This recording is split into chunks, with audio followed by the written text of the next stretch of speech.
Beijing, capital of China, the country with the largest population on Earth.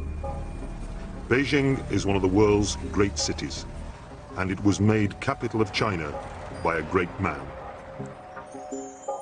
That man was Kublai Kahn. Kublai declared himself Great Khan, the supreme ruler of the Mongol Empire, at his palace of Xanadu in 1260. But his main interest was in China, where he reigned until 1294 and founded the Yuan dynasty. This meant he also became a major figure in the history of China.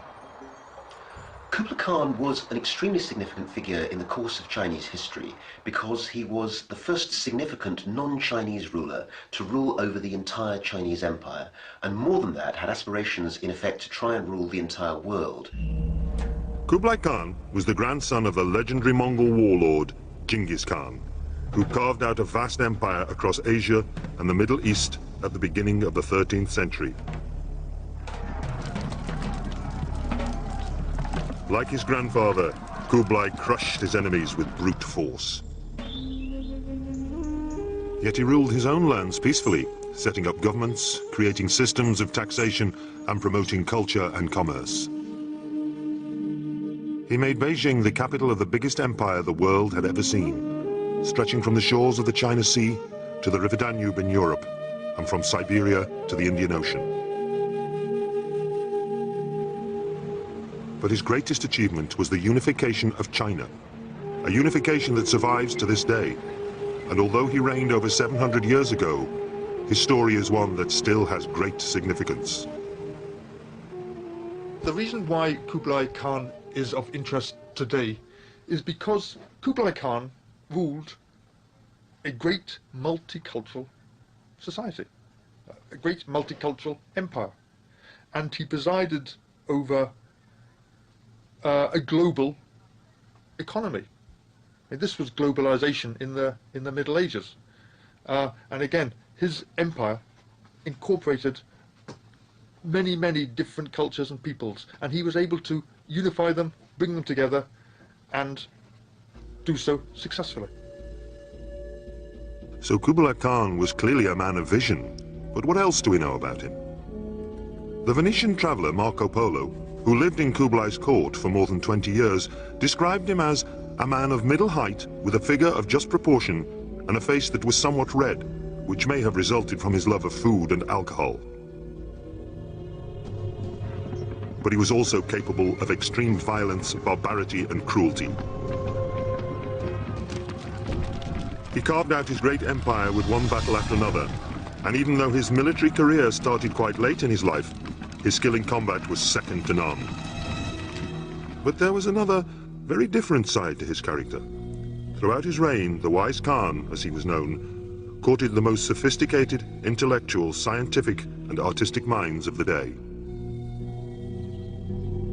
And he was very practical, recognizing the benefits that freedom of trade and effective taxation would bring.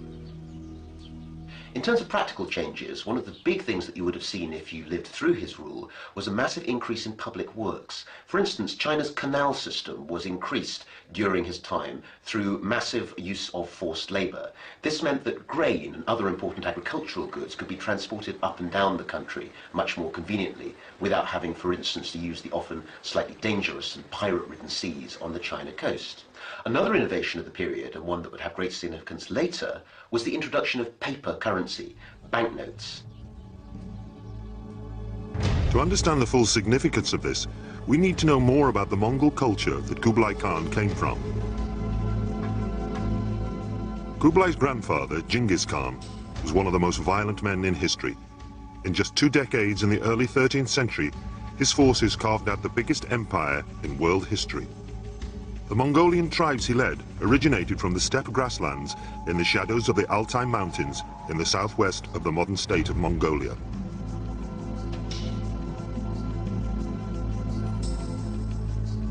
The Mongols were a nomadic race. They had no towns. Instead, they lived in magnificent tented settlements. It was a harsh existence, and it produced a race of men and women who were extremely tough. In 1206, Genghis Khan was proclaimed universal ruler of these people of the steppes, and he set about organizing his military resources. In a great flurry of violence, Genghis Khan's campaigns extended from the Black Sea to Korea. Their brutality was legendary. If you resisted the Mongols, you were in deep trouble, because once they had laid siege to your town and taken it, you might find that, for instance, every man would have his head cut off. There were famous tales, semi-mythical perhaps, but still very indicative, of piles of heads like cannonballs being found in conquered cities.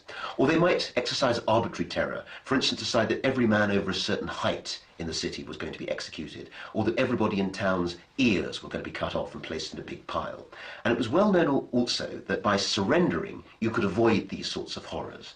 Therefore, the Mongols managed through psychological terror and rumors of how brutal they were, often to force cities to surrender without even fighting, because they were afraid of the alternative if they actually tried to resist.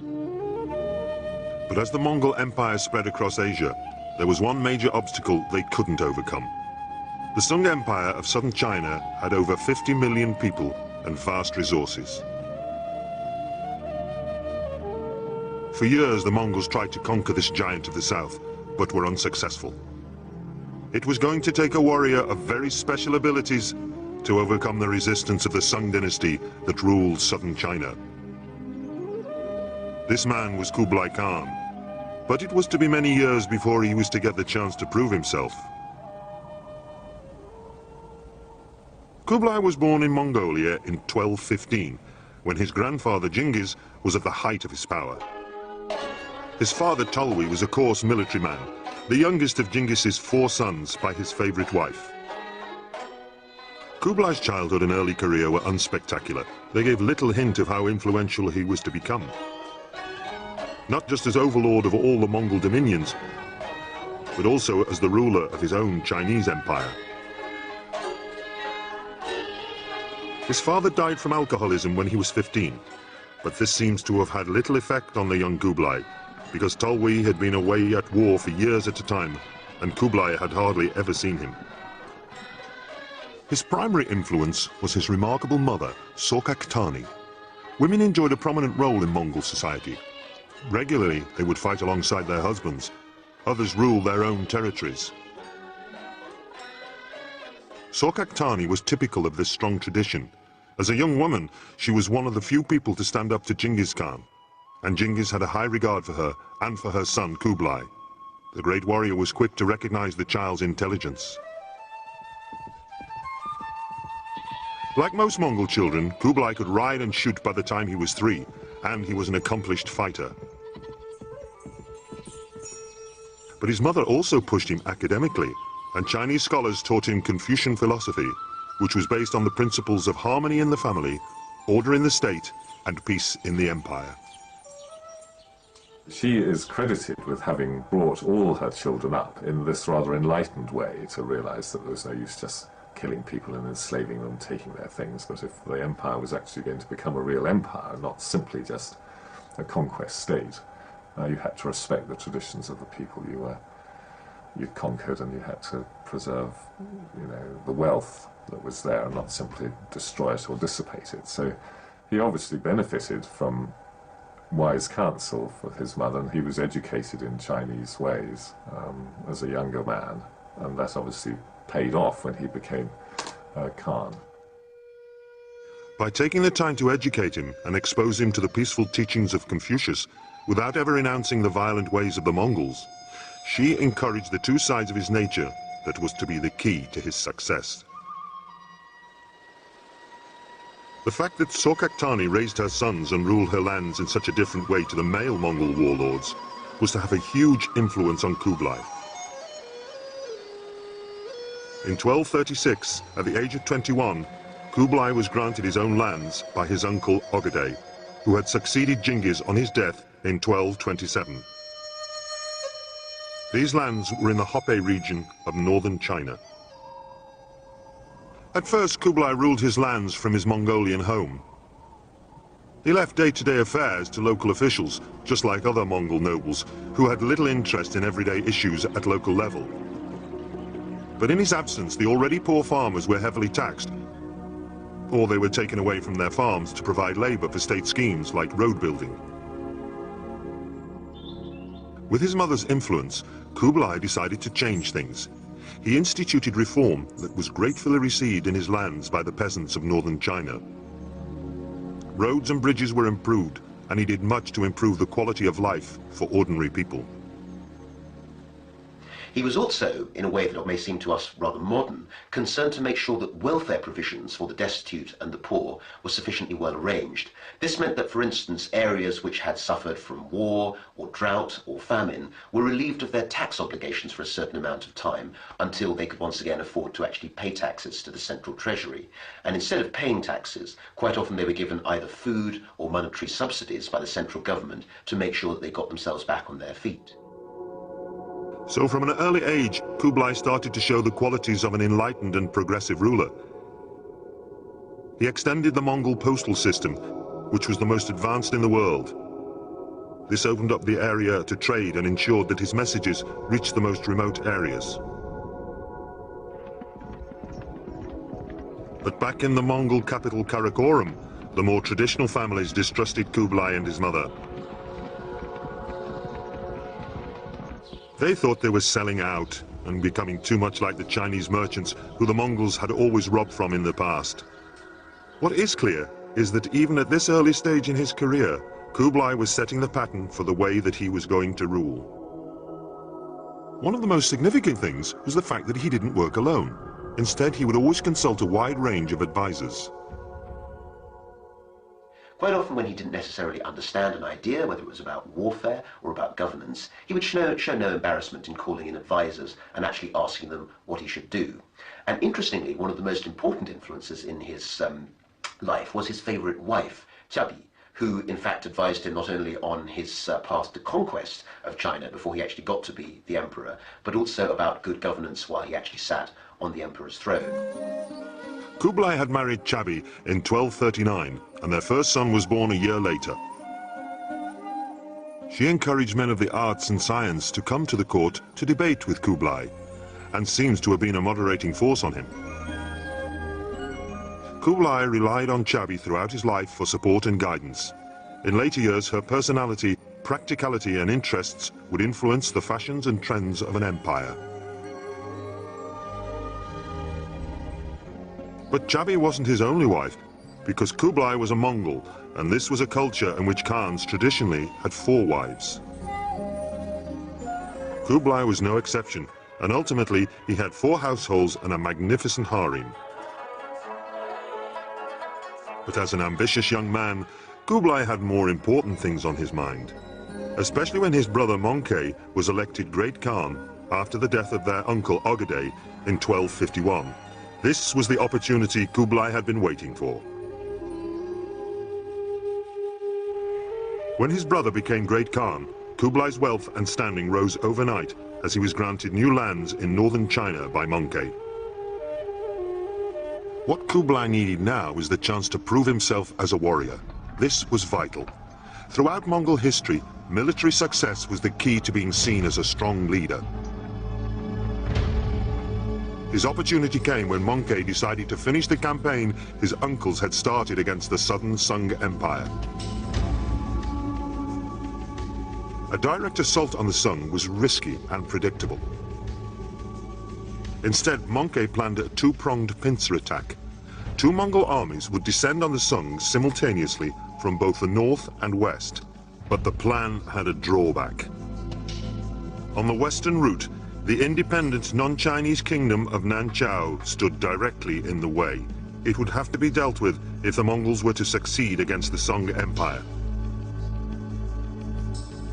Kublai was selected to lead the attack on Nanchao and received the order to move in July 1252.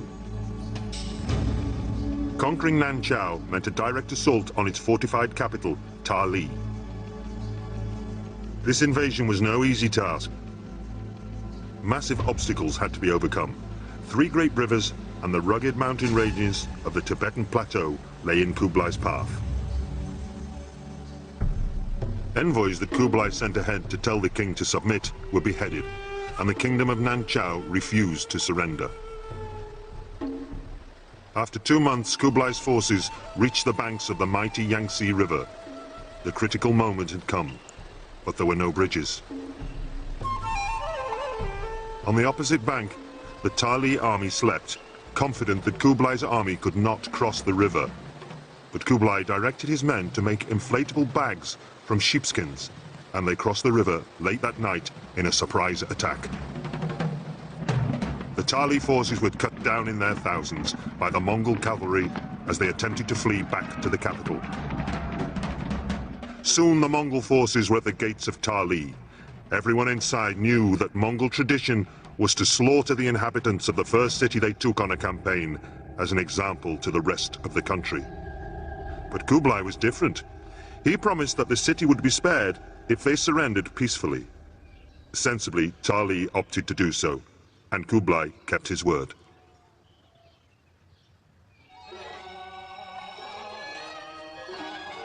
Victorious, Kublai returned to northern China and began to build an impressive new capital city. Called Shangtu, it would be built Chinese style in the lands between Mongolia and China. The new city, which was later immortalized in European literature as Xanadu, aroused concern among Mongol traditionalists. To them it appeared the young upstart had become Chinese. For a Mongol prince to build a city in China was bad. But when reports arrived that it rivaled the Mongol capital Karakorum, it was too much.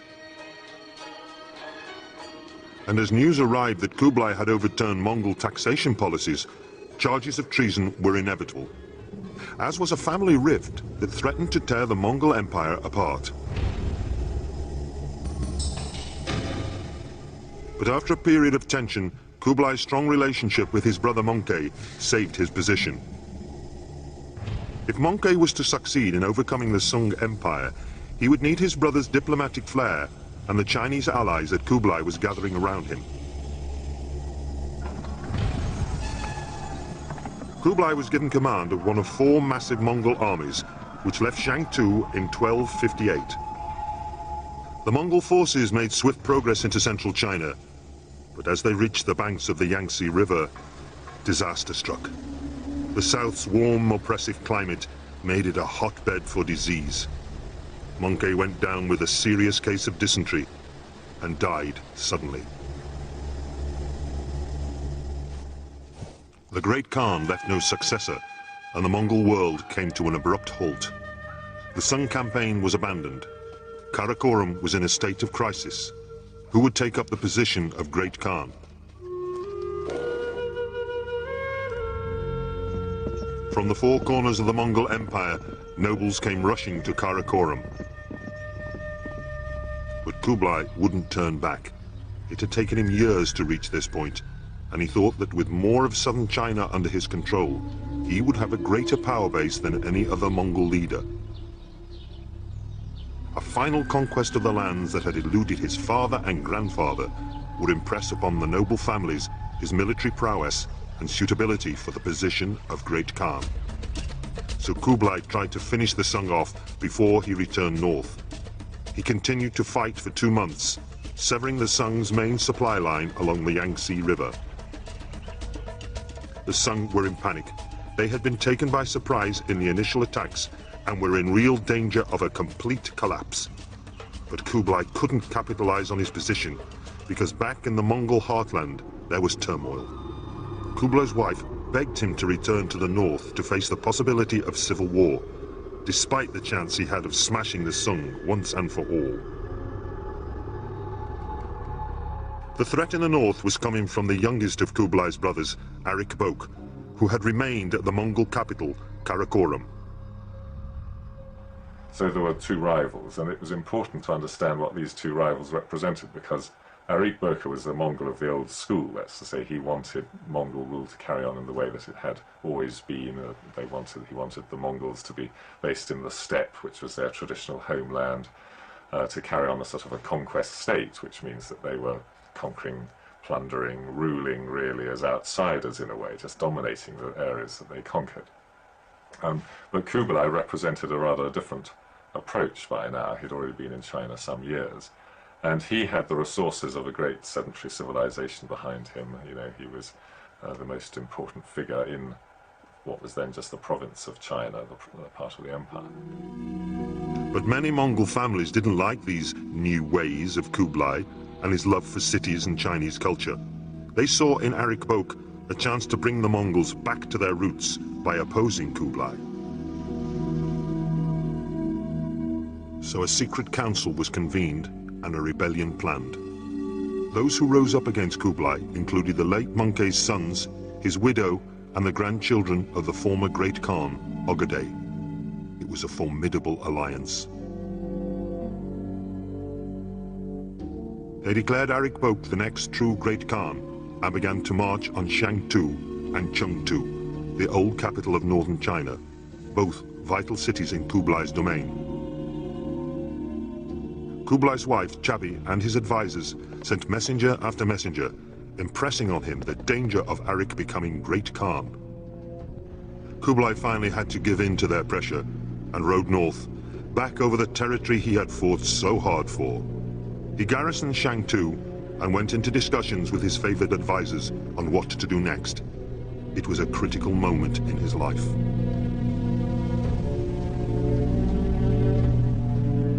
A great council was held at Shangtu, at which prince after prince stepped forward and spoke supporting him. Then his other brother, Heligu, who was in Persia, sent a fast rider carrying the vital news that he would back him. This was the news Kublai had been waiting for. Now he felt that he was better supported than his rival, Arik Bok, and on the 5th of May, 1260, he accepted the position of Great Khan, supreme ruler of the Mongol world.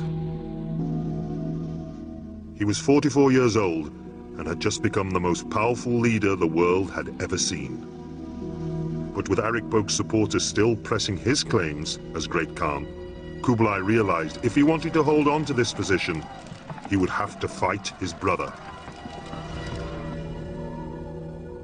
His tactics for the war were simple but effective. Kublai cut off Karakoram's supply lines, leaving Arik Boka to starve. He then advanced on the Mongol capital with the full might of northern China behind him. Arik Boka headed southeast to meet him, and in 1261, the two armies clashed on the Chinese border. Arik Boka's forces were outmanned and outmaneuvered, and it soon became clear to him that they were no match for those of his brother. So he traveled to Shangtu and surrendered. Kublai decided that he would cement rule over northern China by building a new capital called Tartu, or Great Capital. The place he chose was on the site of the Beihai Park in modern-day Beijing. Work began in 1266, and it was to take 30,000 men 5 years to complete it. But while it was being built, Kublai's territorial expansion continued. By now he controlled the Mongolian heartland, and with northern China under his belt, he set his sights on the prize that had eluded the Great Khans for generations, to conquer the Sung and unite China under a Mongol flag. But Kublai was a diplomat as well as a great warrior, and at first he tried wooing the Sung with promises of self-rule and prosperity under Mongol leadership. But his appeals fell on deaf ears. The Sung had no intention of submitting to a barbarian. In 1265, skirmishes erupted into full-blown battle. It was now that Kublai realized just how tough a challenge he had set himself. His armies had to thrash their way through the humid, enemy-infested forests of the south. It was a great test of Kublai's skills as a military leader. Kublai Khan, as a military leader, was both bold and daring. He was trying to put forward one of the greatest military actions that had been seen in history up to that time in the 1260s, which was to conquer the whole of southern China. In other words, a huge cultural heartland that held something like 50 million people. To do this, he was clearly going to have to use a variety of tactics, not all of which would have been very obvious to someone like him who came from a northern Asian nomadic background. One of the things he had to learn was how to deal with a completely new type of combat, marine warfare. The Mongols had never been a seafaring race, but Kublai recognized that he would need a navy to stop the Sung from being able to supply its army from the South China Sea. Kublai's forces captured 150 Sung boats in a raid on the coastal town of Tiaoyushan. Using the captured ships, Kublai set about transforming the Mongols into a formidable naval power.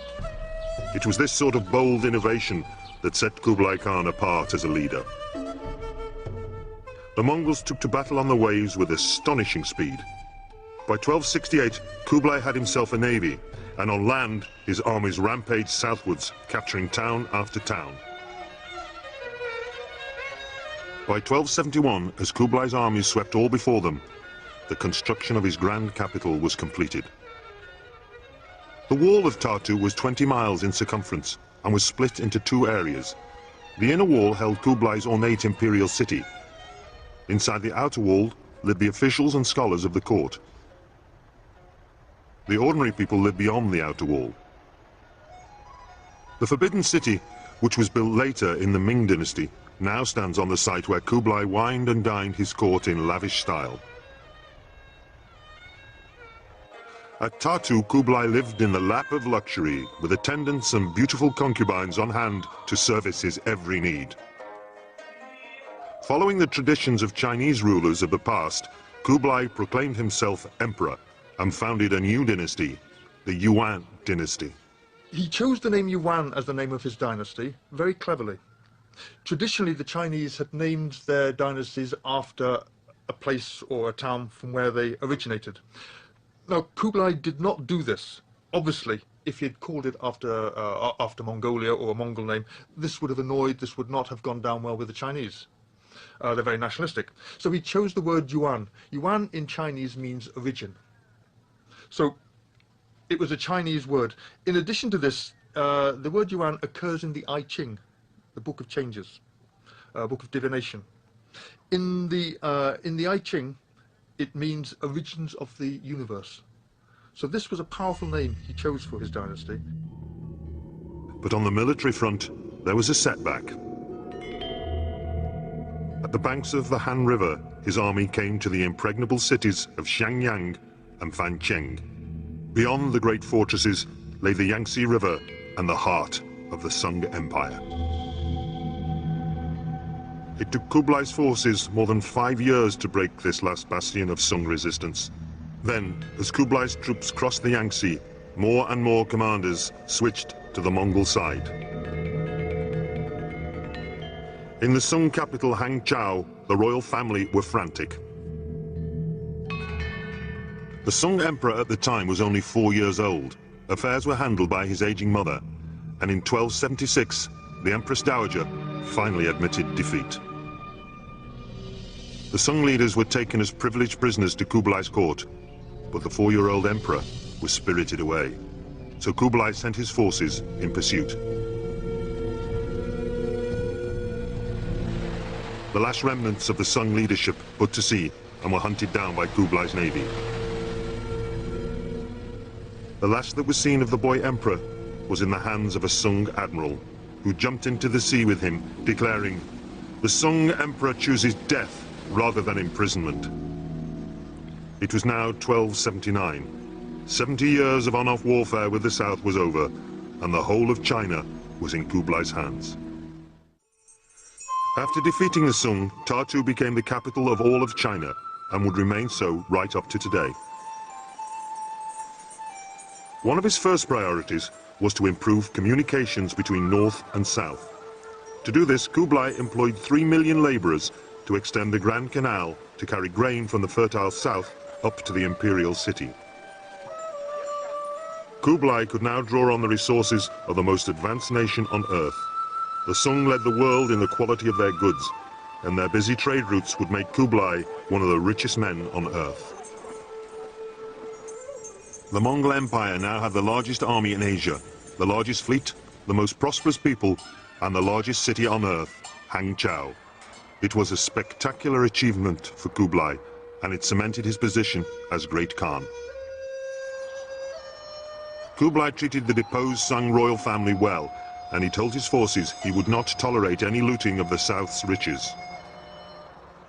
Kublai knew he would have to win over the people of the south if he was to lead a united China. To do this, he ensured that South China would receive the same help towards recovery from war that the North had. He introduced schemes to help with economic growth and agricultural development. Kublai Khan realized that the constant warfare which China had suffered in the decades before the establishment of his own dynasty had seriously disrupted agriculture. And of course, in a large farming-based society like China, this was a great disaster. It could cause disruption, famine, and all sorts of social upheavals. Therefore, he made a very active and successful effort to try and reform the way in which agriculture was carried out in China. He also treated the Sung nobility well, letting most of them keep their land. Anyone who had surrendered was pardoned, and the different religious groups were treated well. In fact, in religious affairs, he was tolerant of different beliefs all through his reign. Buddhists, Taoists, and Muslims all had a place in his kingdom. He employed many Muslims in his court, and Muslims considered him sympathetic towards them. The same can be true of Buddhists. The Buddhists liked him, and the Buddhists considered him one of their own. And the Confucians had great respect for Kublai Khan. Kublai Khan made a point of having Confucians in his administration. Amongst his closest advisors, he had Confucians, and he encouraged the reading of Confucian classics and whatever. So the Confucians were very happy with Kublai Khan as well. So in many ways, he was everything to all men. This was particularly true for merchants. Kublai improved their status and introduced measures to generate trade throughout the land. As a result, they turned his kingdom into a global center for trade and commerce. Traditionally, merchants had been looked down on by the Chinese, especially the Confucians. Under Kublai, their status was raised. They were called autark, and merchants and trade was encouraged. This was a boom time for merchants, and certainly under the Mongols, their status was considerably raised. As the Mongol court became increasingly business-minded, it brought the whole of Asia an incredible period of prosperity. Traders from as far afield as Venice, Germany, Indonesia, and Persia all came to take advantage of a great flowering of new ideas in art and technology.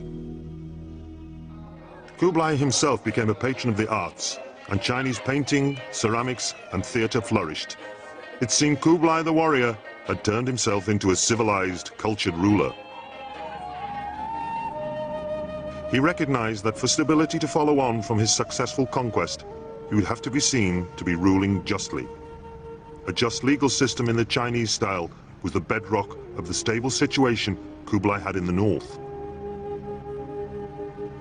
So he implemented the same ideas in the newly won Sung lands. This came as a great surprise to the administration there, who found Kublai a wise leader who truly loved his subjects. As a leader, his attitude to the poor and the peasants and agriculture was perhaps unexpected. He was sympathetic to the peasants and the poor of his empire. It's often been said that the peasants suffered under Kublai Khan, that conditions were very harsh, were bad for them. Well, I think it's true to say that for peasants it made very little difference who controlled them. Conditions were hard, whoever was in control. But under Kublai, he at least seemed to be sympathetic to their plight.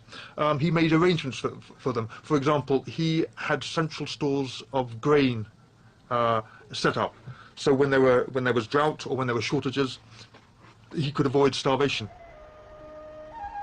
To encourage a sense of easy transition, Kublai made sure he ruled with a system that would be familiar to the Chinese. He organized a secretariat which was in charge of civilian issues, and a privy council which dealt with military matters. Each part of the government had branches in the provinces to make sure the Khan's orders were carried out. But his implementation of so many Chinese laws and Confucian ideals of peace, order and harmony diluted the Mongol way of life to the point where his grandfather, Genghis, would no longer have recognized it. Kublai Khan is an intriguing figure because he's one of the rare figures in history who managed to, in effect, overcome his background and actually become a very different sort of person. One would expect from his warrior nomad background that in some ways he would perhaps be someone who was not terribly interested in civilization, in terms of written culture, or in terms of living a more sedentary and in some ways perhaps less active life. But in fact, having conquered China, he gave up a great deal of the nomadic background which had shaped him and instead became in some ways a very typical Confucian-style Chinese ruler. It was an incredible example of political expediency. It made sense to Kublai to rule China as the Chinese did. But there was no doubt where the power lay. The Mongols simply inserted themselves at the top of the social ladder. Next came the Western and Central Asians, followed by the Northern Chinese, and finally, at the bottom of the ladder, the people of the South. Kublai had reinforced a way of life which promoted an agricultural and city-based civilization, and it had been a resounding success. But he was still a Mongol at heart, and he craved new conquests. Most of the kingdoms of Asia paid tribute to Kublai in order to maintain some level of self-control. They knew there was little point in opposing the massive war machine of the Mongols. But Kublai still felt there was one thorn in his side: Japan. He had sent many requests that Japan accept him as their emperor, but every offer was met with the execution of his envoys. It was the challenge Kublai had been hoping for. He enlisted the reluctant Koreans to crew the sunk ships he had captured and mounted his first invasion of Japan in 1274. An army of 20,000 cavalry and infantry reached the offshore island of Iki and overcame the Japanese forces there. But as the day wore on, the weather began to change, and when a storm broke, the fleet was caught in its full fury and was destroyed. But Kublai wasn't to be deterred by this setback. The reports he'd received from the first attack showed that the Mongol forces were superior in every way. They had simply been the victims of bad luck. So a second invasion was launched in 1281 with a two-pronged attack from North and South China. The commanders were to meet on the island of Iki and then converge at the center of Hakata Bay. But the Japanese were better prepared than the first time, and Kublai's forces met with fierce resistance. Fighting went on with little progress for 2 months. Then disaster. Another typhoon struck and slammed the Mongol boats against the rocks. Almost all were lost. The Mongol forces trapped on shore watched in horror as their only chance of escape sunk. The elated Japanese forces quickly overran them. But even then, Kublai didn't want to give up. Very stubbornly, after this terrible defeat, which was extremely costly in terms of men and equipment, of course, and financially, he was determined to have another go against Japan. But fortunately, on this occasion, he was just so completely put off it by the advisors and the other military people in the government that it was called off. But I think that shows that maybe his judgment wasn't so good, and it shows that perhaps he was rather anxious to fulfill the ideal image of a great Mongol ruler still, which is very much of the conquering hero, the conquering military chief. And of course they were running out of neighbours to conquer. But after this second defeat and the advice he was given, Kublai decided to abandon his military campaigns, and he began to get more and more involved in the decadent pleasures of court life. On feast days, 6,000 people could be fed in a single sitting at his palace in Tartu. But then, in 1281, tragedy struck. His beloved Chabi died, followed 4 years later by his son and heir, Chenchin. It was more than Kublai could bear. He was grief-stricken and never recovered from his loss.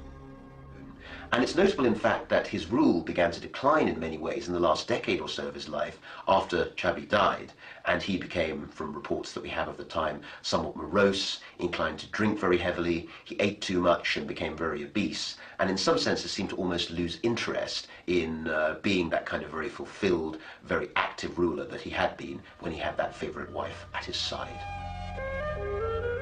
But by this time, he hadn't only lost his wife. the trusted advisors that he had gathered around him long ago had also died of old age. A new generation of Chinese and Muslim advisors were in court and had become corrupted by their power.